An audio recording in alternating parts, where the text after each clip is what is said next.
ఉద్యోగాలు వస్తాయండి? మీరు ఎప్పుడైనా ఒక ప్రాజెక్ట్ తీసుకొచ్చారా మా ప్రాంతానికి?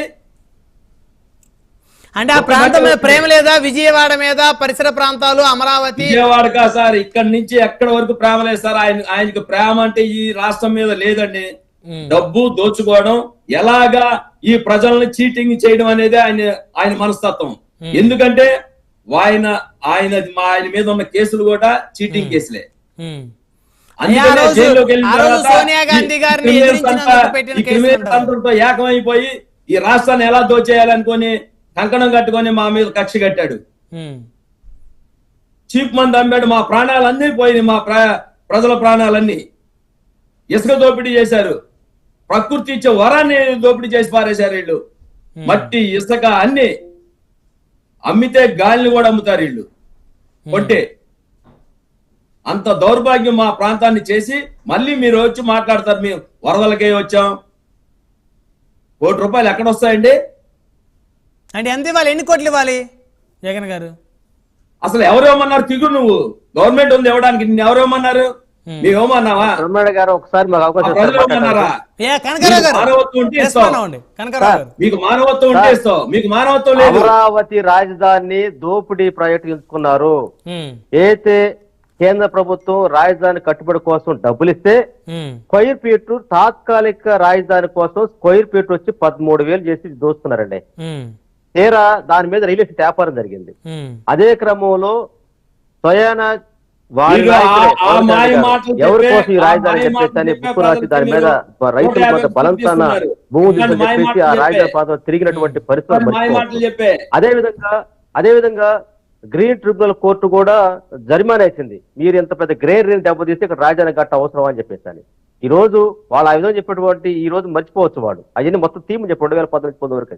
ఇక విజయవాడ వదలకు వస్తే ఏం జరిగింది అనేది, ఎంత దోపిడీ జరిగింది అనేది, పులిహార కోసం ఎన్ని కోట్లు జరిగింది, అగ్గిపెట్టు కోసం, కొవ్వొత్తుల కోసం, డ్రోన్ల కోసం. ఇక చూసుకుంటే రాజకీయ ప్రజలు మొత్తం కూడా ఈ రోజు ఏదైనా అపవాది వస్తే, ఏదైనా అపాయం వస్తే, ఏదైనా ప్రకృతి వైపరిస్తే టీడీపీ వాళ్ళకి పండగండి దోసుకోవటానికి. ఎందుకంటే దాని మీద ఆడిట్ ఉండదు కాబట్టి ఈ రోజు మొత్తం కూడా ప్రజలకు ఎక్కడ కూడా ఎప్పుడైతే ఆర్ఆర్పేట జగన్ గారు వెళ్ళి వరద బాధితుల్లోకి వెళ్ళి మాట్లాడారో అప్పుడు ప్రభుత్వ చర్యలు వేగవుతాయి. అంతవరకు లేవు. అంతవరకు సింగనగర్ అటు పైన తిరుగుతా చంద్రబాబు నాయుడు ఊరక మీడియా మేనేజ్ చేశాడు తప్ప ఎక్కడ కూడా మొత్తం అధికారులు మొత్తం తన ఇల్లు మునిగిపోతే దాన్ని చూపించకుండా దానికోసం వచ్చి కలెక్టరేట్ లో పనుకొని ఏదో చేస్తాడు. పోలవరం కావచ్చు, స్టీల్ ప్లాంట్ కావచ్చు, ఏదన్నా స్టీల్ ప్లాంట్ ఆగిపోయిందంటే వైఎస్ఆర్ కాంగ్రెస్ పార్టీ వాళ్ళే. అదే విధంగా పోలవరం ఎంతో కొంత పురోగతి జరిగిందంటే ఈ మధ్య ఏదైతే పోలవరం ప్రాజెక్ట్ అథారిటీ వాళ్ళు ఏదైతే వచ్చారో గత 24 కోట్ల రూపాయలు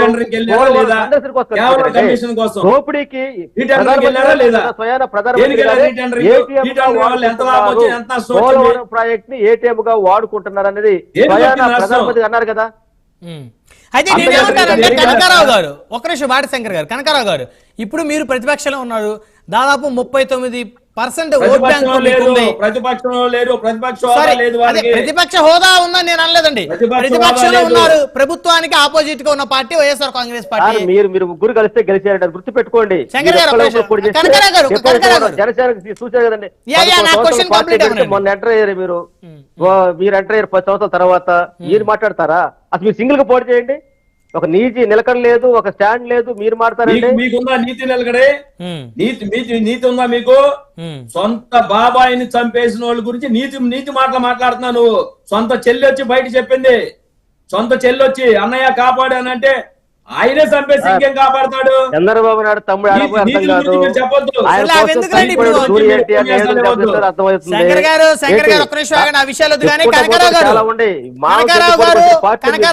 ఉన్నాయి మీ మీద, ఒకటి కాదు. శంకర్ గారు ఒక్క నిమిషం ఉండి 1 మాట్లాడు. కనకారావు గారు, ఇప్పుడు మంచి అవకాశం జగన్మోహన్ రెడ్డి గారికి. 39% ఓట్ బ్యాంక్ ఉన్న పరిస్థితి ఉంది. ఇప్పుడు జగన్మోహన్ రెడ్డి గారు విశాఖ స్టీల్ ప్లాంట్ ప్రైవేటీకరణ కాకుండా ఖచ్చితంగా మోదీ గారు చొరవ తీసుకొని ఆపాలి అని చెప్పేసి ఢిల్లీలో ఒక టెంట్ వేసి 1,00,000 మంది వైసీపీ శ్రేణులతో అక్కడ ఒక ధర్నా చేస్తే ఖచ్చితంగా మోదీ గారు ఎందుకు దిగిరారో చూద్దాం. ఆ క్రెడిట్ జగన్మోహన్ రెడ్డి గారు కొట్టేస్తారు కదా. గారు ఖచ్చితంగా మీరు చెప్పాడు. ఖచ్చితంగా ఈ రాష్ట్ర ప్రజల కోసం ఎక్కడ రాజీ పడే ఏమండి, ప్రసక్తే ఢిల్లీ లేదు. వెళ్ళి ఎప్పుడైంది 40% ఆ ఓటు కేసులు బ్యాంకు ప్రజలు అవకాశం ఢిల్లీ ఇచ్చారు. మామూలుగా అందువల్ల ఎప్పుడు ఏంటంటే ఎక్కడ రాజీ పడవు. మేము అధికారంలో ఉన్నప్పుడే కేసులు ప్రధానమంత్రి గారికి లేఖ కాపాడుకోవడం రాసి ఢిల్లీ పర్యటన. స్టీల్ ప్లాంట్ వాళ్ళు ఆపాలని చెప్పేసి ముఖ్యమంత్రిగా ఉన్నప్పుడల్లా మాట్లాడడం జరిగింది. అదే ఢిల్లీ ఎలక్షన్ మూవ్మెంట్ లో కూడా ఎలక్షన్ ప్రజలు జగన్ గారు చెప్పారు స్పష్టంగా, Right. మీరు ఈ కూటమి ఢిల్లీ ఓటేస్తే ఢిల్లీ స్టీల్ ప్లాంట్ ఏ రోజైనా పత్రికా ప్రకటన ఇచ్చారా? అమ్ముతారు ఖచ్చితంగా చెప్పి ఏ రోజైనా? మొత్తం వీడియో తీయండి మొత్తం బాబు దీని మీద వెళ్ళాము, రైల్వే జోన్ మీద వెళ్ళాము. పవన్ Right. కళ్యాణ్ గారు Right. చూద్దాం రాష్ట్రం చూద్దాం ఏం జరిగింది. ఆల్రెడీ ప్రధానమంత్రి గారితో చంద్రబాబు నాయుడు గారు మాట్లాడారు. ఆయన కూడా అంగీకరించారు. అందువల్ల ఏంటంటే ఈ రాష్ట్ర ప్రజలు కాపాడేది వైఎస్ఆర్ కాంగ్రెస్ పార్టీ.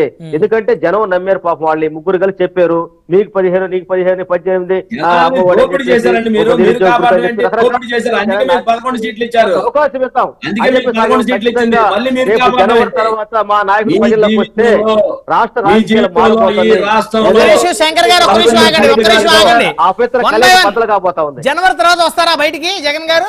ఎస్, మా నాయకుడు ఇప్పుడు ఏడబోలేదండి. మా నాయకుడు ప్రజల్లోనే ఉన్నాడు, ప్రజల కోసం ఉంటాడు, Okay. ప్రజల కోసం పనిచేస్తాడు. జనవరి తర్వాత ఏంటి ఇప్పుడేంటి సార్ యాక్షన్ దుర్మోహం ప్లాన్? ఉన్నాయండి ఇప్పుడు. మేము ఖచ్చితంగా ఈ రాష్ట్ర ఏమండి? ప్రజల కిందకే రామనాయుడు గారు ఇప్పుడు ఏం ఉన్నాడు. ఈ దుర్మోహం రాష్ట్ర ఉందా ప్రజల ఇంకే? కోసం, ఈ రాష్ట్ర అభివృద్ధి జనవరి దాకా కోసం దుర్మోహం మేము ఉందా ఏంటి? శాశ్వతంగా పనిచేస్తాం, ప్రజల్లో ఉంటాం.